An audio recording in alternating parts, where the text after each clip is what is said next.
20 مارس سال 2023 با تشبث و دستگیری رهبرت وزارت کارهای داخلی تاجیکستان بخشیده به جشن نوروز در شفت بنای دستگاه مرکز وزارت در مرکز شهر دوشنبه یارمارک فروش محصولات غذایی دایر کرده است. پلکوونیک محبوبه گل سخنگوی وزارت کارهای داخلی در یک گزارش از جریان یارمارک نوشت که آن با مقصد تامین فراوانی محصولات و حفظ اجتماعی حیات شخصی مقامات کارهای داخلی تشکیل گردیده.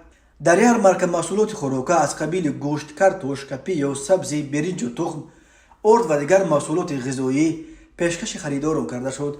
بنا به اطلاع سخنگوی وزارت، محصولات کشاورزی در این یارمارک از حساب خواجگی‌های یاری‌رسان مقامات کارهای داخلی پیشنهاد گردیده نسبت به بازار و مرکزهای سودا نرخ آنها 30% ارزانتر به فروش گذاشته شده بود.